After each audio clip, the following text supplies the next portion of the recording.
गौसे आज़म बमने बेसरो सामा मददे क़िबले दी मददे काबे ईमा मददे इंतज़ारे करमे तुस्त मने आईनी रा ए खुदा जुव खुदा बिनो खुदा दा मददे बगिरदा बेबला उफ्ताद कश्ती ज़ईफ़ानो शकिस्ता रात पुश्ती बहक के ख्वाजे उस्मान हारून मदद कुन या मुईनुद्दीन चिश्ती मदद कुन या मुईनुद्दीन चिश्ती मदद कुन या मुईनुद्दीन चिश्ती। ज़वील एहतराम ज़वील एहतशाम उलमाए किराम हाज़रीन महफिल पर्दा नशीन माओ और बहनों अस्सलाम हर सियादत हुजूर अहमद मुजतबा मुहम्मद मुस्तफ़ा अरवाह नाफिदा सल्लल्लाहु ताला अलैहि वसल्लम की बारगाह बेकस पनाह में जिस तरीके से मैं पढ़ाऊँ आप भी मेरे साथ मिलकर बाबा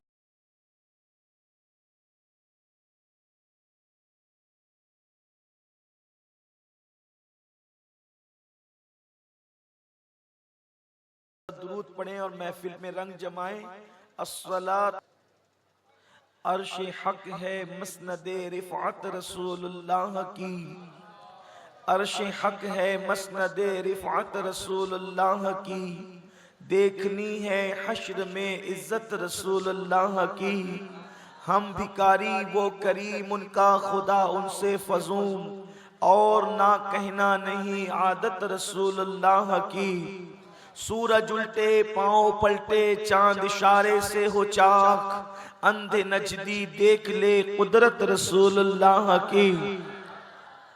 वो जहन्नम में गया जो उनसे मुस्तगनी हुआ, है खलीलुल्लाह को हाजत रसूलुल्लाह की। अहले सुन्नत का है बेड़ा पार अस्हाबे हुजूर, नज्म है और नाव है इतरत रसूलुल्लाह की। खाक होकर इश्क में आराम से सोना मिला, जान की एक्सीर है उल्फत रसूलुल्लाह की। ऐ रज़ा खुद साहिबे कुरान है मद्दाहे हुजूर, तुझसे कब मुमकिन है फिर मिदहत रसूलुल्लाह की। अल्हम्दुलिल्लाह अमलनेर की सरजमीन पर सवाद आज़म अहले सुन्नत व जमात की आलमगीर तहरीक सुन्नी दावत इस्लामी के ज़ेर एहतिमाम जश्न सद साला इमाम अहमद रजा का इनेकाद किया गया है, जिसमें मेरी और आपकी हाजिरी अल्लाह तबारक व तआला कबूल फरमाए। इंशाअल्लाह आज खुसूसी खिताब हम अपने कायद हम अपने अमीर मोहतरम का समात करेंगे। हजरत जितने वक्त में तशरीफ लाते हैं, थोड़ी देर के लिए मैं आपकी खिदमत के लिए हाजिर हूँ। मैंने इमाम अहले सुन्नत मुजद्दिद दीन व मिल्लत, इमाम इश्क व मोहब्बत, कंजुल करामत, जबलुल इस्तिकामत, अपने वक्त के अजीम सूफी, अपने वक्त के अजीम मंसूर, अपने वक्त के अजीम दाइये इस्लाम, अपने वक्त के अजीम दाइये दीन, अपने वक्त के मुबल्लिग आजम, अपने दौर के अजीम मुफस्सिर आजम, अपने दौर के सूफी आजम इमाम अहले सुन्नत मुजद्दिद आजम इमाम अहमद रजा खां मुहद्दिस बरेलवी रहमतुल्लाहि ताला अलैह की जिंदगी और उनकी तारीख विलादत बिलखुसूस जिस आये करीमा से जो है वो निकलती है, उस आये करीमा के हिस्से की तिलावत करने का शरफ हासिल किया है। इमाम अहमद रजा की जिंदगी पर अहले सुन्नत की महफिलों में बहुत गुफ्तगू की जाती है, बहुत तकारीर की जाती है। अहले सुन्नत के खुतबा अल्हम्दुलिल्लाह गाहे गाहे इमाम की जिंदगी को, इमाम के तसल्लुफ फिद्दीन को, इमाम के इल्म तफसीर को, इमाम के इल्म हदीस को पेश करने की सआदतें हासिल करते हैं। इसलिए कि 14वीं सदी के अंदर हमारे जितने उलमा, जितने फुक़हा, जितने मुहद्दिसीन, जितने मुअल्लिमीन और जितने बुजुर्ग बुजुर्गान दीन ने हमारे दीन और ईमान की हिफाजत की है, हम सबका एहतराम करते हैं, लेकिन इमाम अहमद रजा उन सब के कायद नजर आते हैं 14वीं सदी के अंदर, गुज़िश्ता सदी के अंदर। मेरे प्यारे आका सल्लल्लाहु अलैहि वसल्लम के प्यारे दीवानों, इसीलिए अहले सुन्नत इमाम अहमद रजा को खिराज पेश करते हैं और इंशाअल्लाह खिराज पेश करते रहेंगे। मेरे प्यारे आका सल्लल्लाहु अलैहि वसल्लम के दीवानों, इमाम अहमद रजा की शख्सियत को बहुत पेश किया गया है और बहुत पेश किया जा रहा है। और आज मेरा उन्वान भी इमाम अहमद रजा मुहद्दिस बरेलवी की जात है।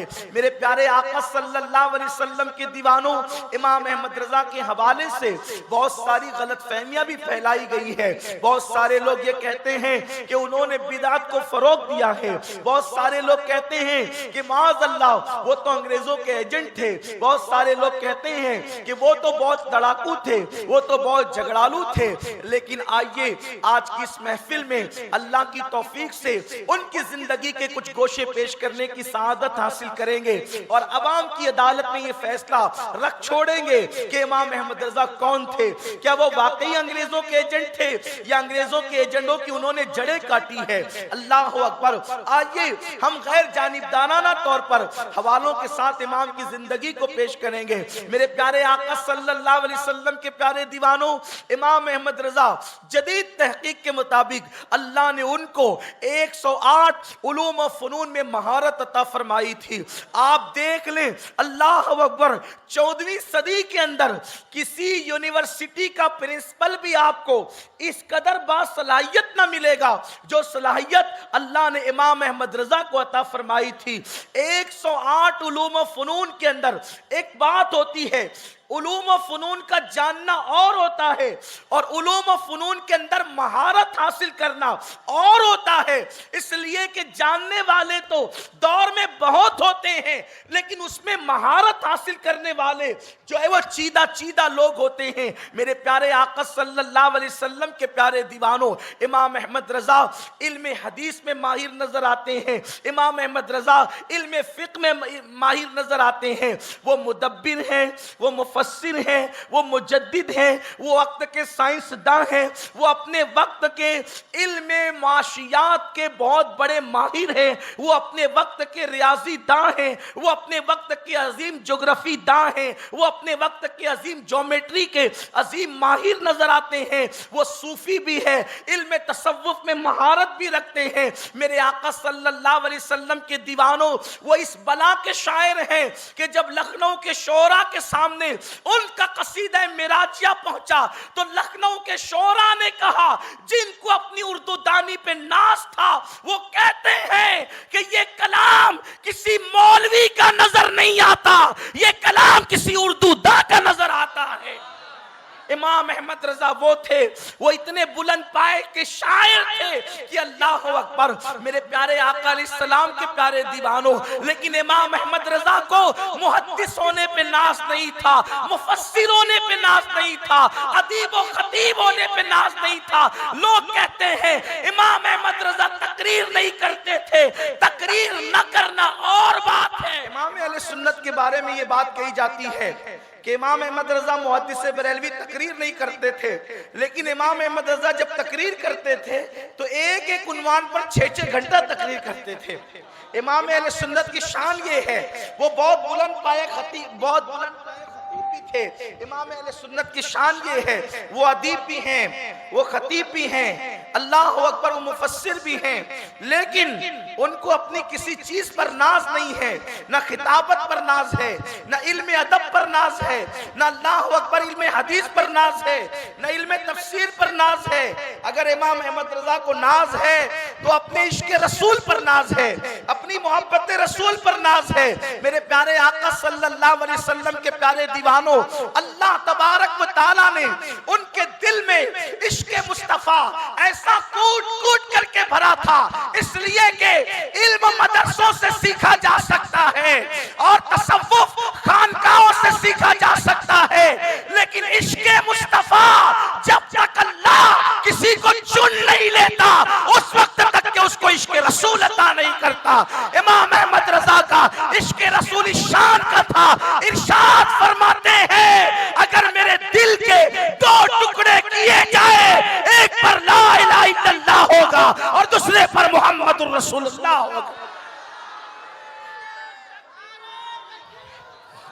नारे रिसालत, इश्क मोहब्बत, इश्क मोहब्बत। मैं हैरान हूँ, मैं छोटा सा तालिब इल्म हूँ, मैंने दीवाने गालिब भी पढ़ा है, मैंने इकबाल को भी पढ़ा है, मैंने मीर को भी पढ़ा है, मैंने अल्लाह अकबर उर्फी को भी पढ़ा है, लेकिन एक बात कहना चाहता हूँ कि अल्लाह अल्लाह सुखाने नात के अंदर या सिनफे नात के अंदर इल्मे रियाजी को, इल्मे फिक को, इल्मे ज्योमेट्री को कोई बयान करता नजर नहीं आता। अगर वो 14वीं सदी में बयान करता है तो इमाम अहमद रजा बयान करता। नात भी हो रही है, फिकी मसले भी बयान किए जा रहे हैं, नात भी हो रही है, ज्योमेट्री भी बयान की जा रही है। आओ देखो देखो, तवज्जो करें, अहले इल्म की तवज्जो चाहता हूँ। लोग इमाम अहमद रजा को समझते क्या हैं? मेरे इमाम ने एक कसीदा लिखा जिसको कसीदा मिराजिया कहते हैं। ये कसीदा मिराजिया उर्दू जबान का अजीम शाहकार है। आप अगर ऐसे खामोश सुनेंगे तो मैं इमाम को बयान नहीं करूंगा, इसलिए कि जब इश्क मोहब्बत का इमाम बयान हो रहा हो तो पूरी महफिल पर इश्क का रंग छा जाना चाहिए। पूरी महफिल इश्क के रंग में रंगना चाहिए। अरे जो उम्मते मोहम्मदिया के ईमान बचाने के लिए 22 घंटे जागता हो और सिर्फ 2 घंटे सोता हो, उसी को दुनिया इमाम अहमद रजा कहते हैं। इमाम अहमद रजा 22 घंटे जागने वाली जात का नाम है। आपको क्या पता, हमें क्या पता, बारगाह रिसालत से यूं ही लल्लू पंजुओं को इनाम नहीं मिलता। जब मुस्तफा करीम की बारगाह में किसी का खुलूस कबूल हो जाता है तब कहीं जाकर के इनाम अता किया जाता। हर अरे गहरे नत्तू खैरों को बारगाह रिसालत में मर्तबे थोड़ी मिलते, और जिसको मर्तबा मिलता है फिर वो अहरा गहरा नहीं रह जाता। इमाम ने कसीदा मिराजिया लिखा। ये हमारी जमीन खानदेश की जमीन है, यहाँ शोरा बहुत है, मुशायरे बहुत होते हैं, उर्दू से लोगों को शगफ बहुत है। कसीदा मिराजिया जिसको लोग सही पढ़ भी नहीं पाते आज के दौर में, बहुत सारे अशार में लोगों को पढ़ने में मुगालता होता है। अल्लाह अकबर। ये कसीदा मिराजिया जो है दर्जनों अशार पर मुश्तमिल है। कसीदा मिराजिया तकरीबन 74 या 76 कमोबेश इसकी अशार हैं। और आप ध्यान से सुने इमाम अहमद रजा कौन है। ये कसीदा लिखने की वजह ये बनी कि एक साहब इमाम अहमद रजा के पास आए, कहने लगे कि मैंने कसीदा लिखा है, आप उसकी इस्लाह कर दें। इमाम ने वो पर्ची ली, फरमाया अभी मुझे खाना खाना है जोहर का, यानी जोहराना खाना खाना है, जोहर की नमाज पढ़नी है, केलोला भी करना है, तो मैं इतने काम करके फिर चेक करूंगा। आला हजरत ने खाना खाया, जोहर की नमाज पढ़ी, केलोला किया और उसके बाद उनका कसीदा चेक किया तो सोचा कि जिस शान से मेराज हुई है कसीदा उस शान से लिखा नहीं गया है। गंगा जल का तस्करा हो रहा है, बादलों का तस्करा हो रहा है। तो इमाम ने चेक करते करते पर्ची को रख दिया और 70 से ज्यादा अशार कसीदा मिराजिया के असर से पहले पहले लिख दिए। और जब वो साहब आए, आपने चेक कर लिया, फरमाया चेक तो कर लिया, लेकिन जरा एक कसीदा मिराजिया और भी सुनते जाइए जो मैंने भी लिखा है। और वो क्या है आप सुनिए, उसमें ज्योग्राफी बयान हो रही है, उसमें साइंस बयान हो रहा है, उसमें तसव्वुफ बयान हो रहा है। अगर वक्त हो एक एक शेर को पढ़ते जाइए और फन को बयान करते जाइए। आज ये इमाम कहते हैं वो सरवरे किश्वरे रिसालत जो अर्श पर जलवगर हुए थे। पीछे वालों को आवाज नहीं आ रही है क्या? समझ में नहीं आ रहा है कि इको की वजह से? अगर नहीं समझ में आ रहा तो बोलो ये इको कम करवा देते। समझ में नहीं आ रहा है? अगर आ रहा हो तो हाथ उठा के बताएं। आ रहा है तो आप चुप क्यों है?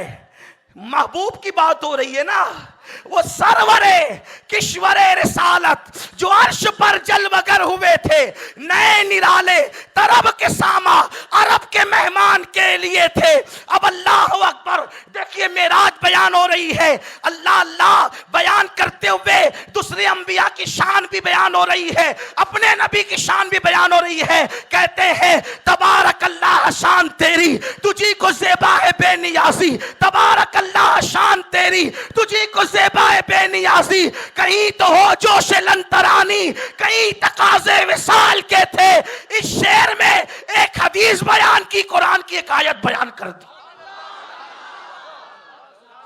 ये शायरी में कोई ऐसा शायर तो लाओ जो मिसरों में हदीस बयान करता, जो कुरान की आयतों को की तशरीह मिसरों में करता हो। अब उसके बाद तसव्वुफ बयान हो रहा है। अपने वक्त का सैयदुस सूफिया, अपने वक्त का मुहियुद्दीन इब्ने अरबी अब तसव्वुफ पर आता है। लोग अब तक उलझे हुए हैं कि मेराज पर गया कौन। तवज्जो, ये बातें बच्चों के सामने नहीं की जाती, और जो बड़े हो जाते हैं लेकिन कच्चे होते हैं उनके सामने भी नहीं की जाती। लेकिन ये सुन्नियों की महफिल है, इसलिए बयान करने की हिम्मत कर रहा हूं। मेराज पर गया कौन? इसलिए कि निरा बशर खिला में बगैर ऑक्सीजन के नहीं जा सकता, जाएगा तो मर जाएगा। वो खला में नहीं गए, खला के ऊपर गए, आसमान पर गए, आसमान पर नहीं आसमानों पर गए। बशर जा नहीं सकता और गया तो आ नहीं सकता।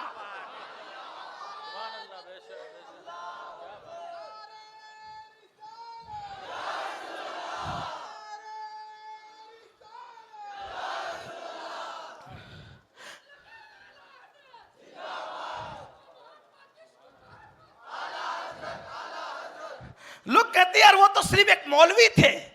हम कहते कोई ऐसा मौलवी भी लाओ ना जो तसव्वुफ शान से बयान करता हो। वो मौलवी के रूप में मौलाए रोम थे अपने दौर के। जौहर की का जौहरी जानता है, भटियारे को क्या पता कि जौहर की शान क्या होती है। जिन्हें इल्म की हवा ना लगी वो इमाम अहमद रजा को क्या समझे। इमाम अहमद रजा को किसी बहुत अच्छे मुफक्किर का कौल है, आला हजरत को समझने के लिए कम से कम हजरत बनने की जरूरत है। आला हजरत को समझने के लिए कम से कम हजरत बनने की जरूरत। जो हजरत ना हो बेचारे वो आला हजरत को क्या समझ पाएंगे। ये इमाम अहमद रजा है। अल्लाह अकबर, झगड़ा है, मुनाजरे है। मेराज पे गया कौन? कुछ लोगों तो इनकार ही कर बैठे कि कोई नहीं गया। कुछ लोग कहते हैं अक्सा तक मेराज हुई। अक्सा तक हुई तो सुम्मा दना फतदल्ला फकाना काबा कौसैन किसके लिए है? अगर जो है वो अक्सा तक मेराज हुई तो मुस्लिम शरीफ की हदीस में यह किसके लिए है? इरजे इला रब्बिक, हजरत मूसा का कौल, अपने रब की तरफ पलटिए। अरे पलटता वो है जो वहां से आता है। ये नहीं कहा कि अक्सा की तरफ पलटिए, ये नहीं कहा कि जिब्रील की तरफ पलटिए। इरजे इला रब्बिक कहा, अल्लाह की अपने रब की तरफ पलटिए। पता चला अकीदा मूसा भी ये है कि मेराज में वो जिब्रील को देखकर नहीं आ रहे हैं बल्कि जिब्रील के रब को देख करके आ रहे हैं।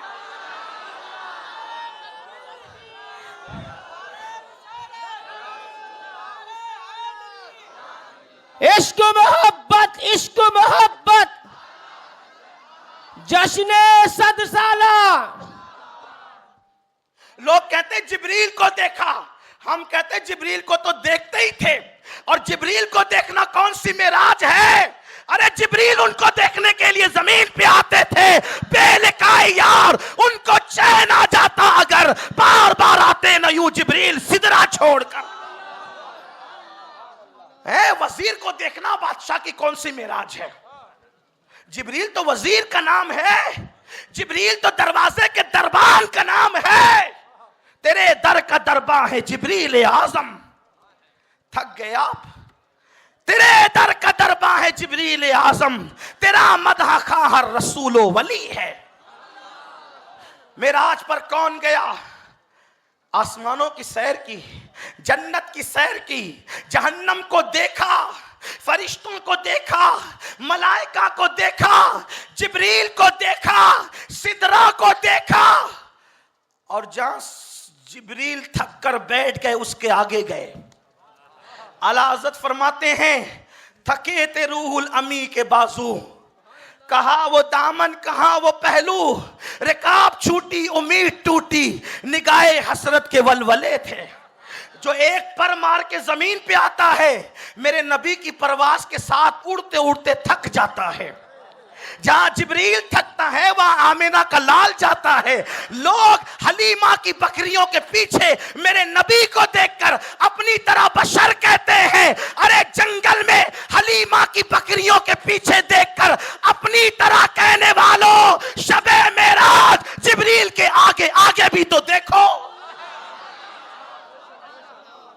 शबे मेराज जिब्रील किया, थके थे रूहुल अमी, जहां जिब्रील थक कर बैठ जाए।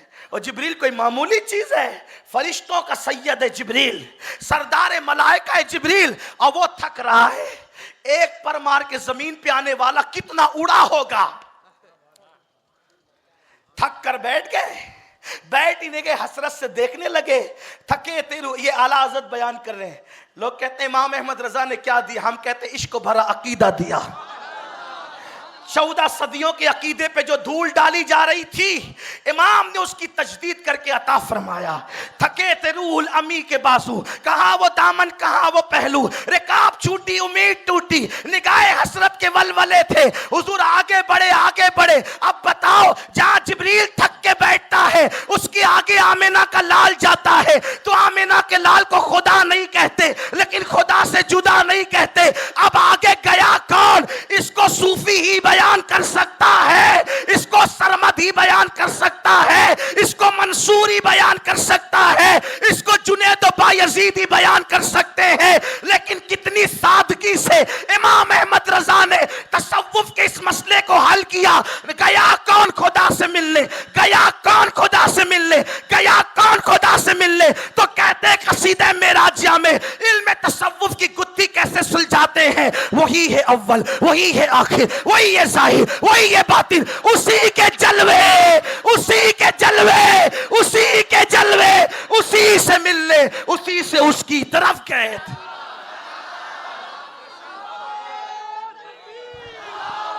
नारे रिसालत, इश्क मोहब्बत, इश्क मोहब्बत, इश्क मोहब्बत, इश्क मोहब्बत। अब पता चला कौन गया, उसी के जलवे, उसी से मिलने, उसी से उसकी तरफ गए थे। कहां से निकले थे, कहां गए थे? अब इल्म ज्योमेट्री के जरिए मेराज बयान हो रही है। ज्योमेट्री पे नाश करने वालों, जो मोहम्मद रसूलुल्लाह की नालैन को बोसे लेते, ज्योमेट्री उनके घर की कनीज है। नात में ज्योमेट्री का फन बयान हो रहा है। एक बात है, हुजूर कहां से आए थे, कहां से निकले, कहां पहुंचे। अब ज्योमेट्री के जरिए से मेराज बयान हो रही है। चैलेंज के साथ कहता हूं, 14वीं सदी में ऐसा शायर ला के बताओ। उनका इल्म फिक, इल्म हदीस तो अपनी जगह है, शायरी में कोई उनका हमपल्ला नहीं है, कोई शायरी में। और ये इश्क से आता है, ये फन नहीं है, ये इश्क है। और जब इश्क आता है ना, तो इकबाल कहते हैं, दो आलम से करती है बेगाना दिल को, अजब चीज है लज्जत आशनाई। अब ज्योमेट्री के जरिए से बयान हो रहा है। ज्योमेट्री वाले थोड़ा सा कान खोलें और पता चले अपने दुनियावी उलूम पे नाश करने वालों, जो मेरे नबी का गुलाम होता है उसको सिनोरी जालियों से इल्म मिलता है। नबी आए कहां से, गए किधर?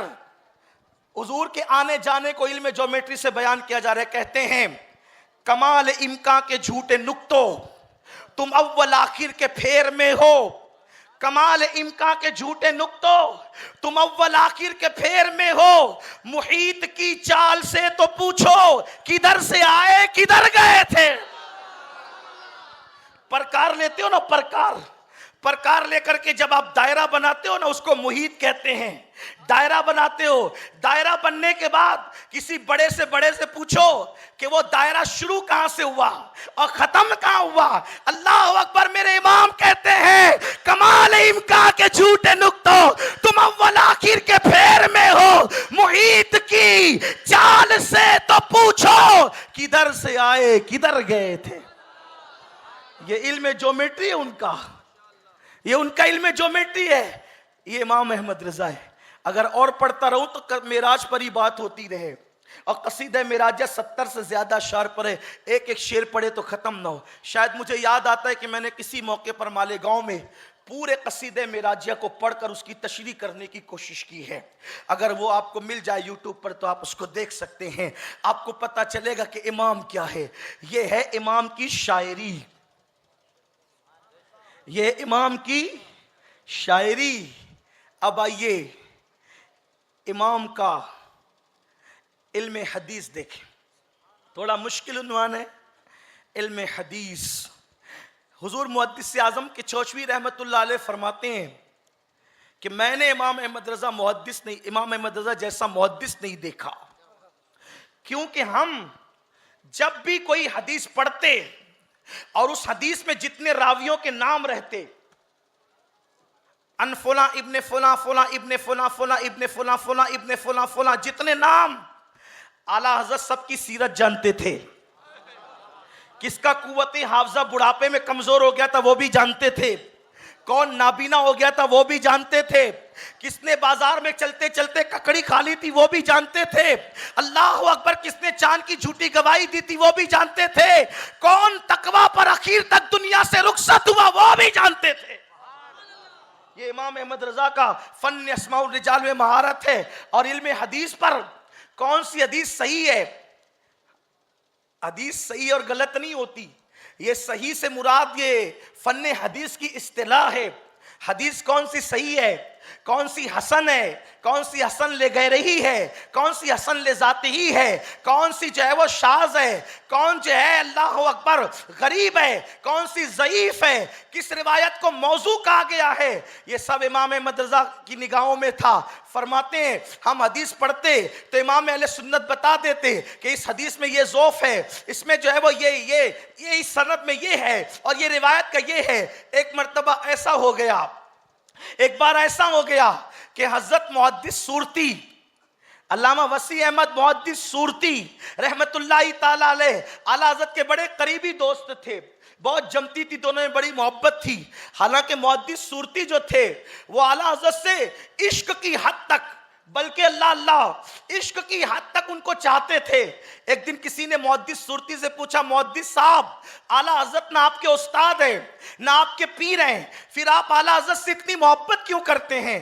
बात यह है, हर सिलसिले का बंदा आला हज़रत को चाहता है, हर मदरसे का बंदा आला हज़रत को चाहता है, हर खानका का बंदा आला हज़रत को चाहता है। शर्त यह है वो आला हज़रत को जान ले कि आला हज़रत कौन है।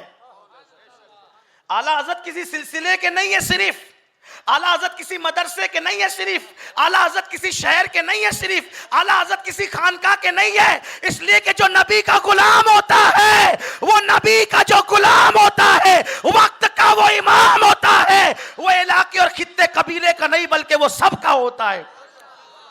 आला हज़रत सबके हैं। आला हज़रत को जो लोग महदूद करना चाहते हैं, मैं उन भाइयों को मशवरा देना चाहता हूं, उनको सिलसिलों में खानकाओं में महदूद न करना। आला हज़रत अबकरी शख्सियत है, आला हज़रत आफाकी शख्सियत है। जिस आशिक रसूल के दिल के अंदर इश्क रसूल है, उसके आला हज़रत आंखों की ठंडक है। आला हज़रत बहुत बड़ी चीज का नाम है, लेकिन आला हज़रत को कोई पहचान ले। मसला यह है कि हमने आला हज़रत का तारुफ ही सही नहीं कराया। हम तो बस उन्हीं चंद चीजों को लेकर के घूमते रहे कि उन्होंने काफिर कुफ्र का फतवा दिया देवबंदियों पर। यही एक काम किया आला हज़रत ने, सिर्फ यही एक काम किया। बेशक गुस्ताखान रसूल को वो काफिर कहते थे, और आज भी हम नबी के गुस्ताखों को डंके की चोट पर काफिर कहते हैं, उसमें हमारा कोई दो राय नहीं है। लेकिन आला हज़रत का यही एक कारनामा हम एक सदी से पढ़े जा रहे हैं। जरा कुछ और भी तो बताएं। कौम को पता चल गया कि उन्होंने देवबंदियों को काफिर कहा है। अब हम जरा कुछ दूसरा भी वरक बदलें, पलटे वरक। कुछ दूसरा भी बताएं। इमाम अहमद रजा ने बेशक गुस्ताखों को, और उन्होंने सिर्फ नहीं कहा, उनसे पहले के लोगों ने भी कहा, उन्होंने अपनी नई बात नहीं की। उन्होंने जो सहाबा से देखा वही उन्होंने कहा, जो ताबईन से लिया वही उन्होंने कहा, जो औलिया से लिया वही उन्होंने कहा। सौदा गिरान में बैठकर उन्होंने कोई नई बात नहीं की। लेकिन हम तारुफ भी तो कराएं, इमाम अहमद रजा है कौन।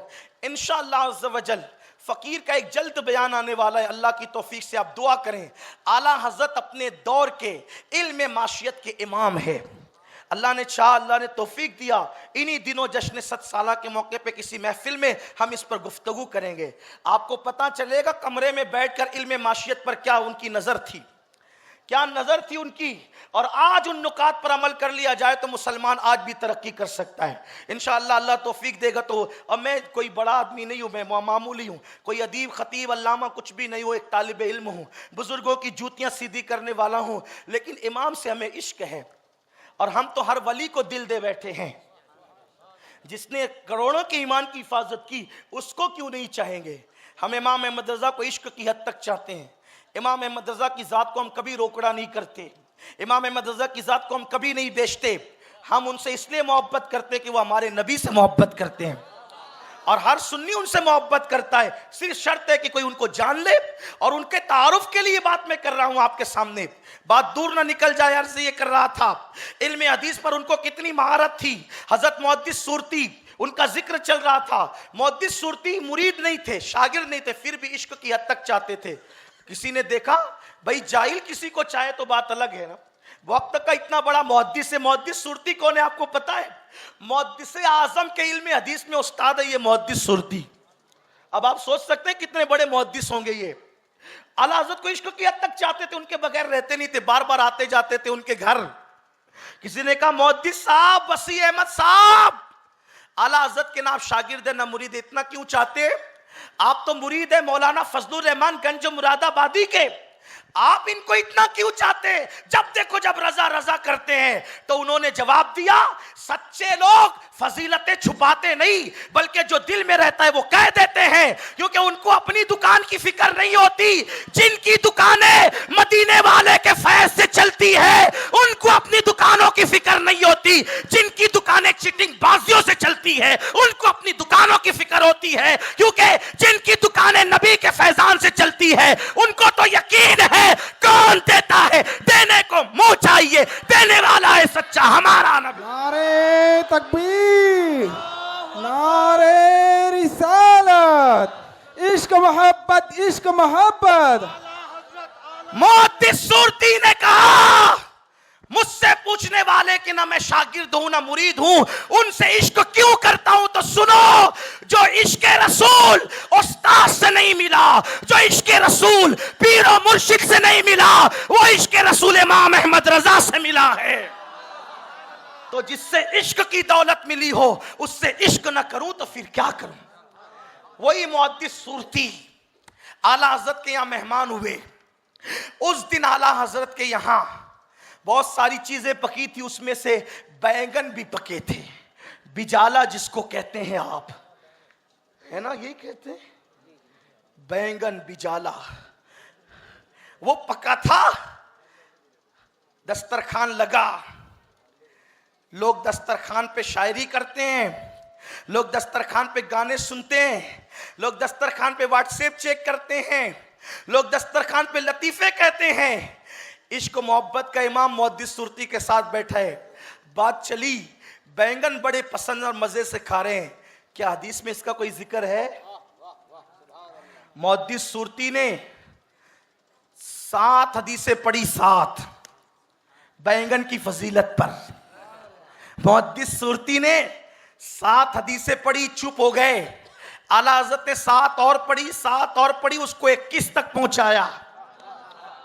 बैंगन की फजीलत पर 21 हदीसें पढ़ी आला हजरत ने, और पढ़ने के बाद फिर उसकी सनद पर बयान किया कि ये मौजू पता चला, जितनी 21 रिवायतें हदीस के नाम पे पढ़ी गई है उसमें कोई रसूलुल्लाह का कौल नहीं है, वो हुजूर की तरफ गलत मंसूब कर दिया गया है। इसलिए कि बैंगन जैसी बेफायदा सब्जी की फजीलत बयान करके नबी की तरफ मंसूब कर दिया गया, ताकि अहले इल्म और नबी पर माज़अल्लाह नुक्ताचीनी करे कि नबियों मुसलमान के पैगंबर ऐसे थे जो बगैर फायदे की फजीलत, जो बगैर फायदे की सब्जी पर, जो बगैर फायदे की सब्जी पर हदीसें बयान करते थे। तो नबी को माज़अल्लाह मशकूक या बदनाम करने के लिए बैंगन पर हदीसें गढ़कर नबी की तरफ मंसूब कर दी गई है। इसलिए ये कोई रसूलुल्लाह का कौल नहीं है। इसके जितने रावी हैं इसमें फला झूठा है, फला झूठा है, फला झूठा है, और बता दिया कि बैंगन की फजीलत पर कोई हदीस हुजूर ने बयान ही नहीं की है। दस्तरखान पर जिसका इल्म ऐसा हो, दारुल इफ्ता में उसके इल्म की रानाइयां क्या होगी। इमाम अहमद रजा ये है। आइए, मुझे याद आ रहा है इमाम अहमद रजा का इल्म फिक़्ह, वो कैसे फकीह थे। फिक़्ह कहते हैं शरीयत के कानून को। वो कैसे फकीह थे, तवज्जो करें। अच्छा, एक बात यह है, फकीह होना और बात है, और फकीह बना देना, फकीह गर होना। एक होता है पीर, एक होता है पीर गर, एक होता है आलिम, एक होता है आलिम गर, एक होता है इंसान, एक होता है इंसान गर। तो ये जो गर होता है ना, इसमें बड़े गुर होते हैं। आला हज़रत फकीह गर थे, और आला हज़रत का इल्म फिक़्ह शरीयत पर, यानी क्या जायज़ है क्या नाजायज़ है, इसकी मिसाल ही नहीं मिलती। आइए चलते हैं बैठे बैठे मोहल्ला सौदा गिरान में, आला हज़रत के यहाँ देखते हैं कि वहाँ इल्म फिक़्ह के क्या जलवे हैं।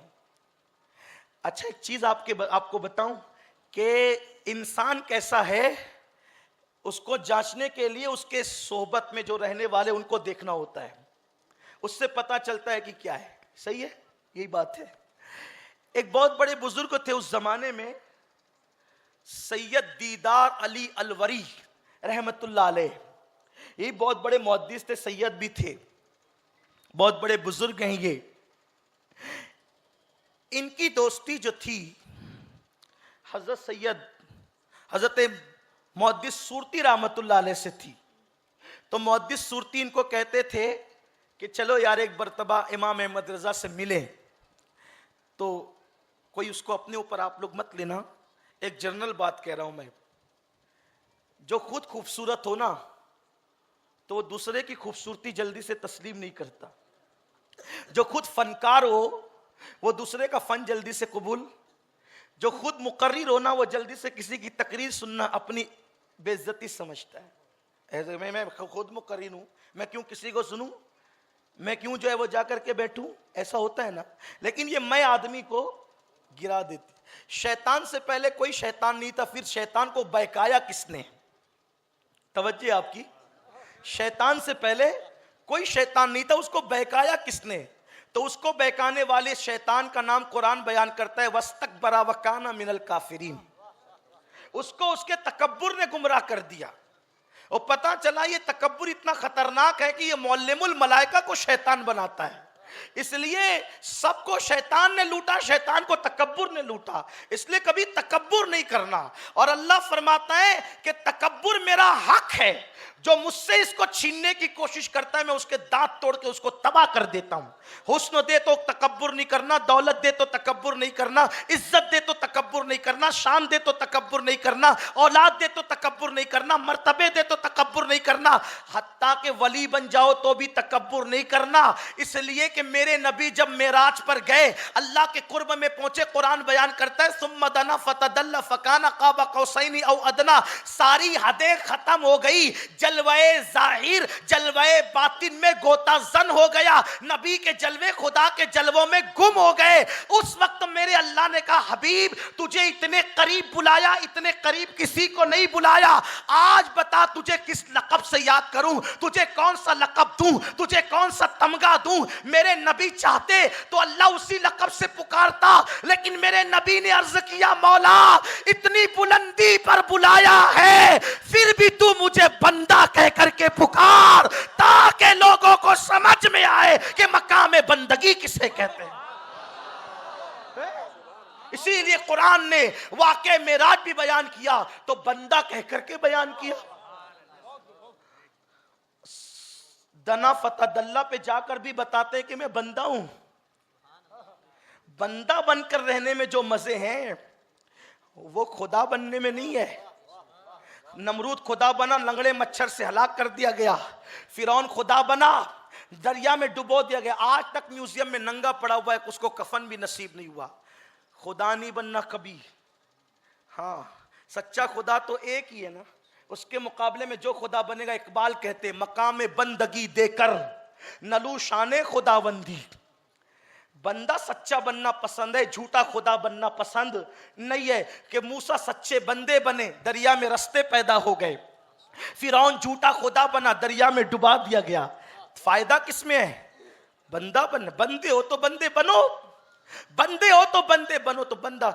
सैयद दीदार अली अलवरी कहते हैं कि हुस्न, दौलत और इल्म, ये तीन चीजें आती है तो तकब्बुर भी साथ आता है, और जहां तकब्बुर नहीं आता वहां विलायत आती है। तो कहते थे चलिए ना हज़रत एक बार मिल तो ले उनसे, क्योंकि जिससे मोहब्बत होती है आदमी मिलाने की कोशिश करता है। वो कहते थे वो आलिम है तो हम भी आलिम है। वल्लाह मैं उनकी बेइज्जती नहीं कर रहा हूं, सिर्फ बात बता रहा हूं। सैयद दीदार अली अलवरी की जूतियां मेरे सर पर है, बड़ी अजीम हस्ती है, लेकिन वो कहते थे वो आलिम है तो हम भी आलिम है ना, क्या जरूरत उनसे अलवर से उनसे मिलने जाने की, क्योंकि भाई चल करके जाना भी तो बड़ी बात है ना। बहुत दिन ऐसे ही चलता रहा, लेकिन मुहद्दिस साहब थे बड़े अपने जिद के पक्के। सोचा कि एक बार इनको मिलाकर दीदार साहब को आला हजरत का दीदार करा दूं। और मुहद्दिस साहब की जो कोशिश थी, ऐसे ही गलत फहमी रखने वालों के लिए भी मेरी कोशिश है कि मैं कुछ आला हज़रत की फजीलतें पढ़ करके उनको आला हज़रत के इल्म का दीदार करा दूं, आला हज़रत की शख्सियत का दीदार करा दूं, ताकि एक वली से जिसको गलत फहमी वो दूर हो जाए। बस इतना चाहता हूं और कुछ नहीं चाहता। और आप मुझे जानते हैं कि मेरी तबीयत में जो है वो मुबालगा आ रही नहीं है। हम अपने बुजुर्गों की शान बहुत एहतियात से बयान करते हैं।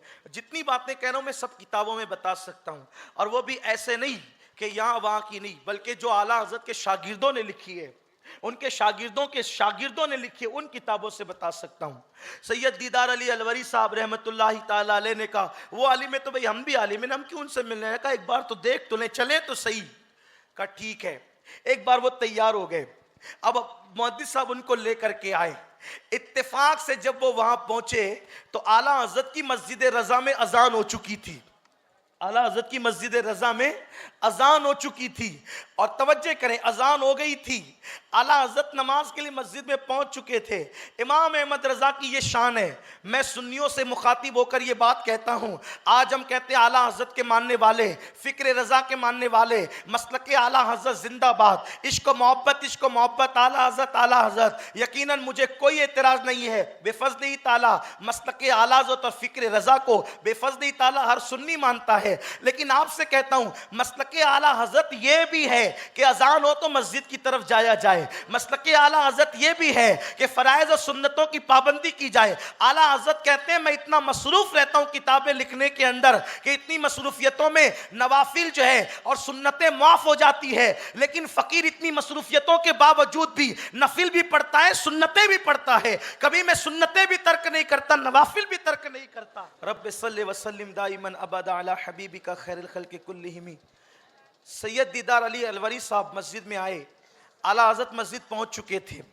जब मस्जिद में पहुंचे, इमाम अहले सुन्नतों की भी पाबंदी थी, नवाफिल भी पढ़ते थे। आला हज़रत की आखिरी वक्त तक के जमात तर्क नहीं हुई।